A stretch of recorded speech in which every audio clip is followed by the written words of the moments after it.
السلام علیکم دوستو، آج سے ہم حجاج کرام صاحبان کے لیے رہنمائے حج پروگرام شروع کر رہے ہیں۔ جو حضرات حج کی سعادت حاصل کرنے جا رہے ہیں اور جن کو اللہ تعالیٰ کی طرف سے بلاوا آ گیا ہے کہ وہ اس کے گھر بیت اللہ شریف میں داخل ہو سکتے ہیں، یہ اجازت ان کو مل گئی ہے، تو ان سب کو پہلے تو میری طرف سے مبارکباد۔ اللہ آپ لوگوں کو یہ سعادت مکمل کرنے کا توفیق دے۔ اللہ تعالیٰ آپ کے حج قبول فرمائے۔ تو چلیں دوستو، شروع کرتے ہیں۔ جن جن کو بلاوا آیا ہے تو سفر کے لیے ان کو جن چیزوں کی ضرورت ہے تو وہ نمبر 1 آپ کے سفری دستاویزات، وہ آپ کے پاس مکمل ہونے چاہیے۔ ان سفری دستاویزات میں اہم چیز جو ہے وہ ہے آپ کا پاسپورٹ کے اوپر آپ کا ویزا اور آپ کے جہاز کا ٹکٹ۔ یہ تو بہت ہی ضروری ہے کیونکہ ان کے بغیر آپ جا نہیں سکتے۔ اور پھر وہاں خرچ کرنے کے لیے مطلوبہ رقم کی بھی ضرورت ہے، تو ان سب کے ساتھ ساتھ آپ کو ایک عدد سفری بیگ کی بھی ضرورت ہوگی،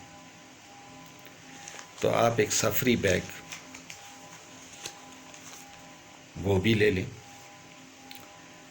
ایک چھاتا، جسے ہم لوگ چھتری کہتے ہیں، وہ بھی چاہیے۔ پانی کا فلاسک، پانی کی بوتل، اور کم از کم 2 جوڑا ہوائی چپل، اگر وہاں پہ ملتے ہیں،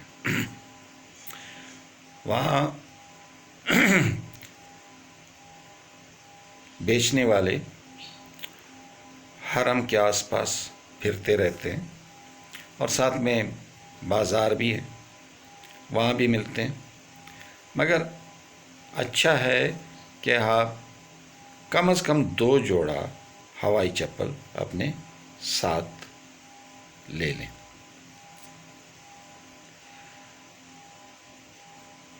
اور ان چپلوں کو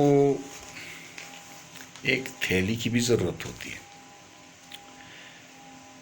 کیونکہ چپل اگر ایسے ہی ادھر ہم اتار لیں، چپلوں کے ساتھ تو ہم اندر نہیں جا سکتے حرم شریف کے، تو اگر ہم دروازے پہ کہیں اتار دیں تو چونکہ وہاں صفائی والے ہوتے ہیں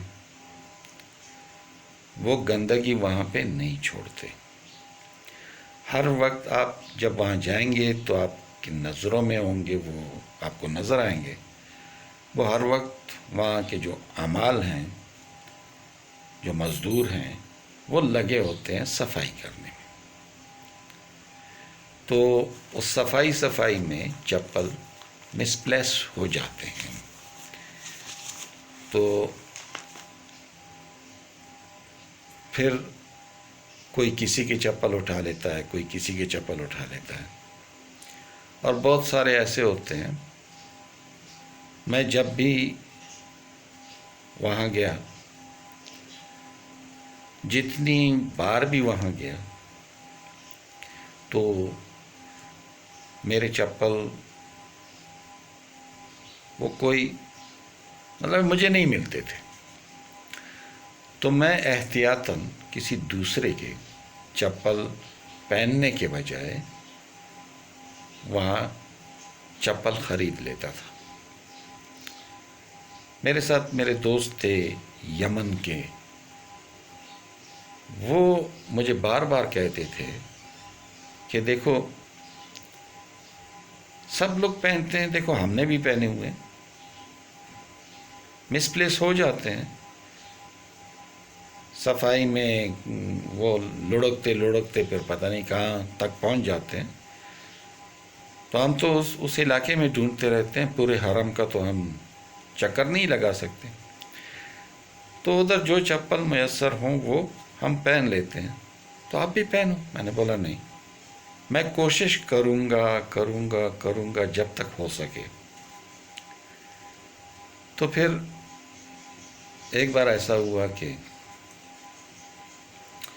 میں نے بھی پہن لیے، ایک چپل ایک رنگ کا تھا، دوسرا چپل دوسرے رنگ کا تھا، تو انہوں نے جب مجھے دیکھا تو کہا ہاں فاروق الحین انت حاجی، ہاں فاروق ابھی تم حاجی بن گئے، یہ چپل جو آپ کے پیروں میں دو رنگی آ گئے تو ابھی آپ حاجی بن گئے۔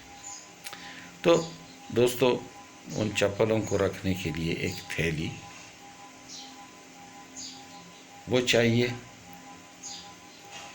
تاکہ چپل جب آپ اتار لیں تو اس تھیلی میں رکھ کر کے آپ اپنے ساتھ رکھ سکتے ہیں۔ تو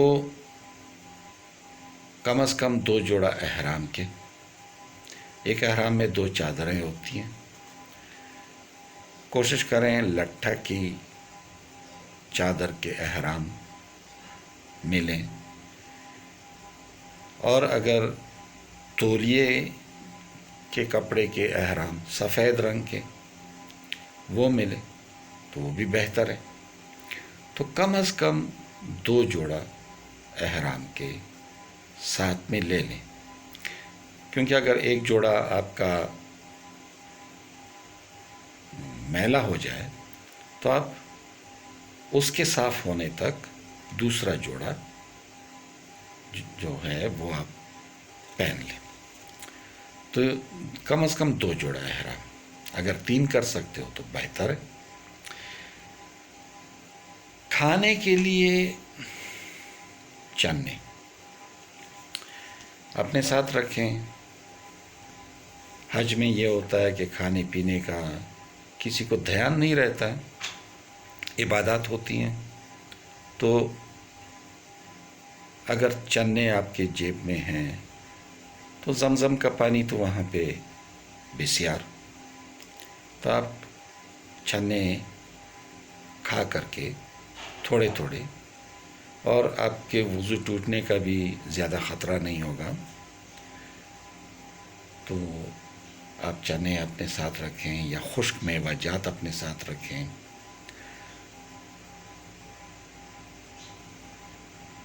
تو ایک عدد بیلٹ چاہیے، حاجیوں کا ایک بیلٹ ہوتا ہے جو احرام کے اوپر باندھتے ہیں، جو لنگی ہے اس کے اوپر باندھتے ہیں، تو ایک تو وہ آپ کے احرام کو مضبوطی سے باندھے رکھتا ہے، اس کے کھلنے کا خطرہ نہیں رہتا ہے.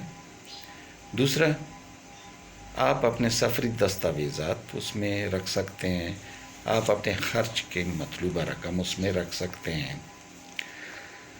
تو وہ بیلٹ ہونا چاہیے.